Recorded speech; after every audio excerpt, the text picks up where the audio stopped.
Hi అండి, నమస్తే. Welcome back to Chandana's వంటిల్లు. ఇవాళ మనం వీడియోలో బీరకాయ కర్రీ ఎలా ప్రిపేర్ చేసుకోవాలో చూసేద్దామండి. ముందుగా బీరకాయలను తీసుకోండి. నేను ఒక 6 బీరకాయలు తీసుకున్నాను. వీటిని ఇలా ముక్కలుగా కట్ చేసి పెట్టుకోండి. అండ్ అలాగే 2 ఆనియన్స్ అండ్ అలాగే ఒక 6 నుంచి 7 వెల్లుల్లి రెబ్బలు ఈ విధంగా దంచి పెట్టుకోండి. ఇప్పుడు ఒక ప్యాన్ తీసుకుందాం. ప్యాన్ కొంచెం హీట్ అయ్యాక ఒక 2 నుంచి 3 టేబుల్ స్పూన్ల ఆయిల్ వేయండి. ఆయిల్ కొద్దిగా హీట్ అవ్వనివ్వండి. ఆయిల్ కొంచెం హీట్ అయ్యాక కొంచెం ఆవాలు, కొంచెం జీలకర్ర వేయండి. ఆవాలు జీలకర్ర కొంచెం చిటపటలాడిన తర్వాత ఎండుమిర్చి వేసుకోవాలండి. ఒక 3 ఎండుమిర్చి ఈ విధంగా తుంచి వేసుకోండి. ఎండుమిర్చి కొంచెం అలా హీట్ అయిన తర్వాత మనం ముందుగా దంచి పెట్టుకున్న వెల్లుల్లి రెబ్బలు వేసుకోండి. ఈ వెల్లుల్లి రెబ్బల్ని కాస్త అలా ఫ్రై అవ్వనిద్దాం. కొంచెం అలా ఫ్రై అయిన తర్వాత ఆనియన్ ముక్కలు వేసుకోండి. మీడియం సైజు 2 ఆనియన్స్ తీసుకున్నానండి నేను. వేసేసి బాగా కలిపేసేయండి. ఇప్పుడు ఆనియన్స్ని కొంచెం ఫ్రై అవ్వనిద్దాం. ఆనియన్స్ తొందరగా ఫ్రై అవ్వాలంటే ఒక చిటికెడు సాల్ట్ వేయండి, తొందరగా ఫ్రై అయిపోతాయి. ఇప్పుడు ఈ విధంగా ఆనియన్స్ ఫ్రై అయిన తర్వాత ఒక చిటికెడు పసుపు అండి, ఒక 1/2 టీ స్పూన్ పసుపు వేసుకొని బాగా కలిపేసేయండి. తర్వాత కూడా వేయచ్చు పసుపు, కానీ ఇలా మనం ముందే వేస్తే ముక్కలకు బాగా అంటుతుంది కాబట్టి ముందే పసుపు వేసేసి ఆ తర్వాత ఇప్పుడు మనం బీరకాయ ముక్కలు వేసుకుందామండి. బీరకాయ ముక్కల్ని వీలైనంత చిన్నగానే కట్ చేసుకోండి. అలానే మరీ చిన్నగా కట్ చేసేయకండి.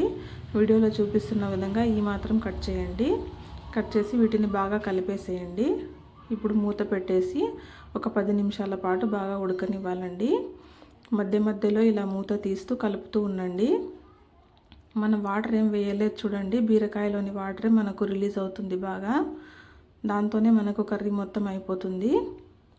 మళ్ళీ మూత పెట్టేసేసి మళ్ళీ ఒక 5 నిమిషాల పాటు బాగా ఉడకనిద్దాం.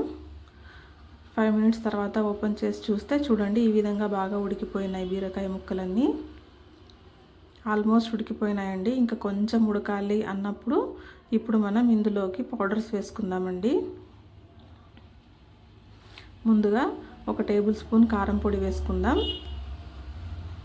అలాగే ఒక 3/4 టీ స్పూన్ అండి ధనియాల పొడి వేసుకుందాం.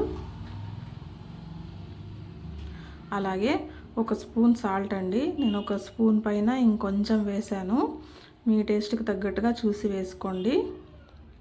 వేసేసి ఈ పౌడర్స్ అన్నిటినీ బాగా కలిపేద్దామండి. ఫాస్ట్గా కలిపేయకండి, బీరకాయ ముక్కలన్నీ చితికిపోతాయి. స్లోగా కలుపుకోండి. ఇలా కలిపేసిన తర్వాత ఇప్పుడు మనం కొద్దిసేపు ఒక 2 నిమిషాల పాటు ఉడికిస్తే చాలండి. ఈ పౌడర్స్ కొంచెం మగ్గితే చాలు మనకు. కాబట్టి ఇప్పుడు మూత పెట్టేసేసి ఒక 2 నిమిషాల పాటు మగ్గనిద్దాం. 2 మినిట్స్ తర్వాత ఓపెన్ చేసి చూస్తే చూడండి ఈ విధంగా అయిపోయింది. మనకు కర్రీ బాగా అయిపోయి ఉంటుంది. పౌడర్స్ అన్నీ కూడా బాగా ఫ్రై అయిపోయి ఉంటాయి. ముక్కలన్నీ 100% బాగా ఉడికిపోయాయి. ఈ విధంగా అయిపోతే చాలండి. ఇప్పుడు మనం గ్యాస్ ఆఫ్ చేసేసుకోవచ్చు. మన కర్రీ రెడీ అయిపోయింది. బీరకాయ హెల్త్కి చాలా మంచిదండి. దీంట్లో పీచు పదార్థాలు ఎక్కువ ఉంటాయి. తప్పకుండా మీరు కూడా ఒకసారి ట్రై చేయండి. ట్రై చేసి ఎలా వచ్చిందో నాకు కామెంట్ చేయండి. థ్యాంక్ యూ ఫర్ వాచింగ్ అండి. మరో మంచి వీడియోతో మళ్ళీ మీ ముందు ఉంటాను. అంతవరకు బాయ్.